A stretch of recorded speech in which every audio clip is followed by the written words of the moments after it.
From Wish TV and the All Indiana Podcast Network, this is the News 8 Daily 8 Podcast with Wish TV's Kylie Conway. A Wish TV News 8 update. Hi, this is Kylie Conway, and this is your News 8 Daily 8 for Friday, November 18th. It is going to be another cold day, an even colder weekend with highs in the 30s. It's going to feel much colder than that with the wind chill. So just hang on for next week because we'll finally get some relief in those temperatures as we move throughout the next work week. Happening today, a hearing to decide whether Indiana's Attorney General can access records of abortion patients. An emergency hearing is set for 9 this morning. The attorneys for Dr. Caitlin Bernard filed the motion. Bernard is the Indianapolis doctor who performed an abortion on a 10-year-old rape victim from Ohio. The motion accuses Todd Rokita of using fake consumer complaints to get a hold of Bernard's patient records and use them for his investigation. Bernard's attorneys contend Rokita's moves violate patient-doctor confidentiality. ITMate's Cody Fisher will be in the courtroom this morning as the judge hears arguments. You can watch for his reports tonight on Wish TV on News 8 at 5 and 6. The plan to reshape Indianapolis public schools moves forward. The IPS board approved its Rebuilding Stronger proposal last night after months of collecting feedback. News 8's education reporter Jay Jackson brings us the reaction and what happens next.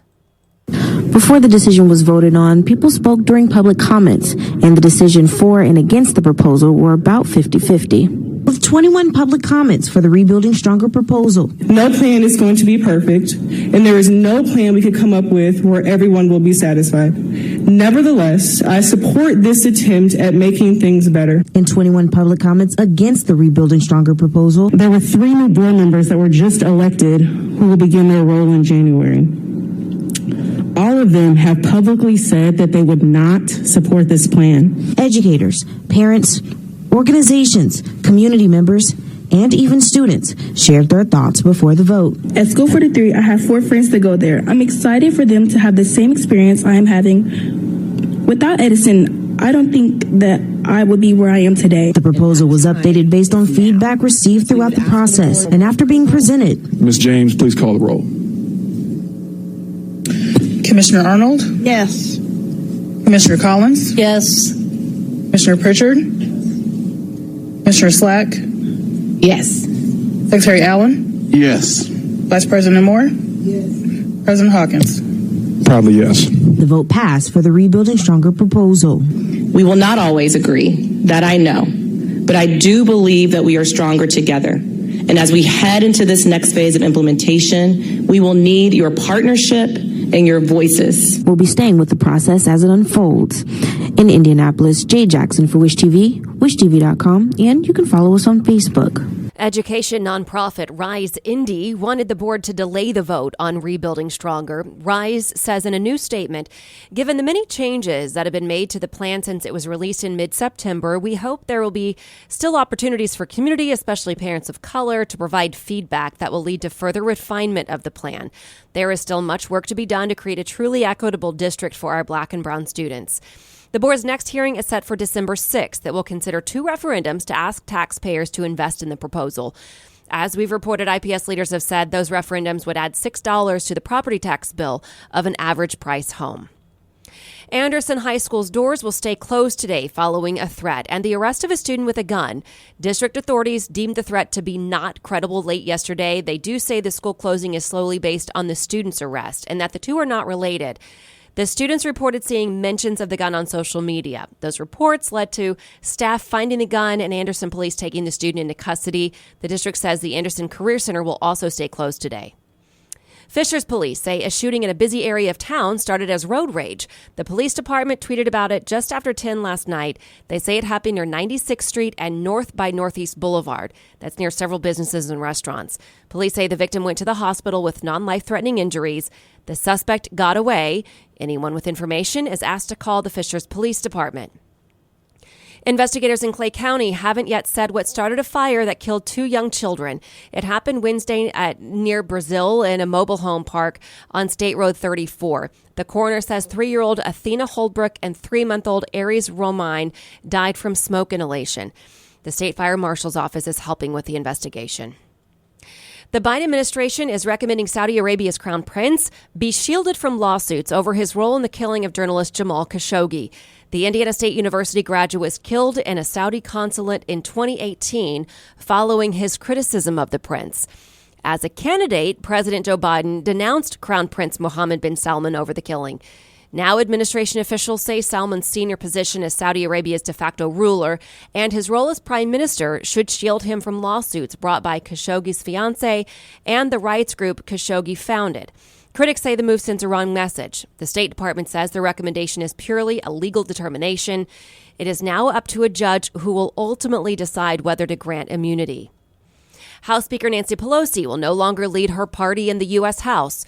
This has been the top Democrat in the chamber for the last 20 years, serving either as minority leader or speaker, the first woman to hold that post. Pelosi just won re-election to represent her district in San Francisco and says that will be her focus when the new Congress convenes in January. Congressional peers are reacting. Senate Majority Leader Mitch McConnell, a frequent sparring partner, writes that he has seen firsthand the depth and intensity of her commitment to public service, adding, "There is no question that the impact of Speaker Pelosi's consequential and path-breaking career will long endure."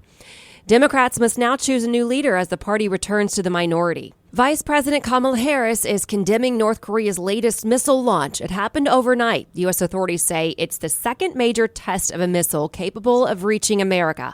The missile landed in the water off Japan. The vice president is in Thailand for a summit. Overnight, she called North Korea's conduct a brazen violation of UN security resolutions and vowed the United States will take all necessary measures to secure its territories and those of its allies in South Korea and Japan.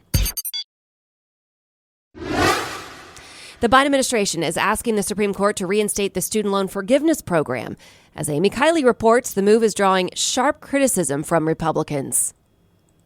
You just destroyed the entire ethic of responsibility. Republicans are outraged. President Joe Biden is doubling down on student debt relief. Their main gripe appears to be the cost to taxpayers for this. If you earn less than $125,000 a year, you'll get up to $10,000 knocked off your student debt. The Justice Department said in this filing yesterday it would ask the U.S. Supreme Court to reinstate that forgiveness plan. An appeals court and lower court have both blocked it for now. Not surprisingly, President Biden's attempt to circumvent Congress and implement student loan socialism on his own has created some legal trouble. The administration also is making it easier for people to discharge student debt in bankruptcy. The Justice Department released new guidance yesterday. It helps borrowers argue their payments meet the standard of undue hardship. Meanwhile, federal student loan payments are optional for now as part of Biden's pandemic relief. They're planning to extend student loan socialism anyway by extending the endless moratorium on payments. The White House says loan payments will become mandatory again in January. Stop writing blank checks. I'm Amy Kiley reporting. The U.S. Department of Agriculture is proposing an extension and expansion of federal aid for low-income families. During COVID, the department added a bump in WIC payments for fresh produce. The USDA wants to make those additional payments permanent and an added $25 per child 1 to 5 years old and an extra $49 for breastfeeding mothers. The update would also add more whole grains, canned fish, and non-dairy options to their shopping carts. In contrast, the proposal would reduce vouchers for milk and cheese. All right, today's scheduled sale of Taylor Swift tickets is off. This was originally the day Ticketmaster was going to open up sales to everyone, but now it's canceled. In a statement on social media, the company says it made the move because of extraordinarily high demand and lack of remaining tickets from the pre-sales. It's not clear if, when, or how there will be any public sale at all. This week's chaos surrounding the ticket rollout has prompted a move from Tennessee's Attorney General. He says he's looking into whether the ticketing system violated consumer protection laws. Ticketmaster says it sold 2 million tickets Tuesday for Swift's tour, the most ever sold for an artist in a single day. To Colts Watch now, interim head coach Jeff Saturday is capping off a week focused on the offensive line. Line problems have plagued the team all season. And you might remember, Saturday was an all-pro offensive lineman in his playing career. I know how hard these guys work. This was not an effort issue. This was, this is an accountability. This is what it's going to look like play after play after play. And those guys have responded, and I think they've appreciated it. And again, I'll hold you accountable. I'll also be a big cheerleader, and that's what I was on Sunday. When every time you hear Coach speak, you can just feel and hear the passion that he has, and that he's doing everything in his power to make sure we are in the best situation that we can be. Whatever he can do to help the organization be in the best position it can on Sundays, you can just feel that's what he's trying to do. That's what he's here to do every time you hear him speak. Colts host the Eagles on Sunday in Saturday's first home game as coach. Kickoff is at 1 p.m. And happening now, a forecast for massive snowfall has parts of New York under a state of emergency. The Buffalo area is already covered in feet of snow. The Storm Track 8 team says up to 4 feet of snow may fall through Sunday with zero visibility at times. Authorities have banned driving for now. And the Buffalo Bills are losing a home game because of it. The NFL has moved this weekend's game against the Browns to Detroit instead. To business headlines, soaring food prices are forcing some to cut back or cancel Thanksgiving celebrations. Personal Capital says 1 in 4 Americans will skip Thanksgiving.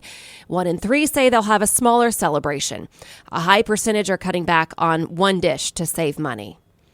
And Thanksgiving gas prices projected to hit a record high as well, according to Gas Buddy. They'll be facing the highest Turkey Day gas prices ever. Come Thanksgiving, Gas Buddy predicts the average national price of gas will be $3.68 a gallon, up nearly 30 cents from 2021. The current average price in Indianapolis is $3.94 a gallon. A year ago, it was $3.35. An Italian energy company called Enel is building a massive solar factory in the U.S. The company is looking at potential sites from the Great Lakes to Texas, giving priority to locations where it can move fast to set up operations. It'll be a $1 billion plant and make solar cells, the building blocks for solar panels. The robot dog maker Boston Dynamics accuses a rival of stealing designs and then strapping a gun to it. Boston Dynamics filed a lawsuit in a Delaware court this week against Philadelphia-based Ghost Robotics, alleging that the firm violated Boston Dynamics patents. Boston Dynamics announced in early October that it is staunchly against the weaponization of its robots in any form. And yes, Thanksgiving's less than a week away. We need your help still to feed 15,000 families. We've partnered with the Moselle Sanders Foundation here at Wish TV to make it happen.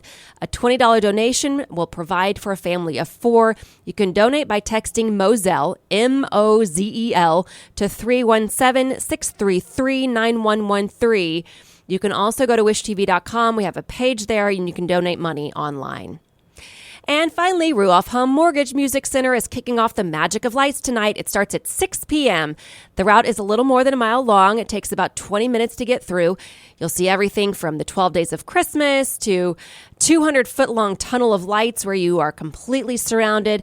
There's even a 32-foot tall animated Barbie this year, so a little bit of everything for everyone. They also added the Jolly Holiday Village. It's a chance for you to get out of your car and enjoy some food and drinks. Then on Fridays and Saturdays, you'll find Santa Claus. It took more than 2 million lights. There are 12.6 miles of light cord. It took 3,750 man-hours to set up. For the month of November, tickets are $25 per vehicle. That goes up to $30 per vehicle in December, and it runs from 6 to 10 every day. Have a great weekend, everybody. Try to stay warm. This has been your News 8 Daily 8 for Wish TV. I'm Kylie Conway. Online at wishtv.com and follow us on Facebook when you search Wish TV. This is the News 8 Daily 8 podcast with Wish TV's Kylie Conway. A Wish TV News 8 update on demand for even more on demand and on the go. Connect with Wish TV on Facebook at wishtv.com and on the free Wish TV mobile app. Thank you for listening, and be sure to like, subscribe, and follow this podcast for updates every weekday morning on the All Indiana Podcast Network and wherever you get your podcast.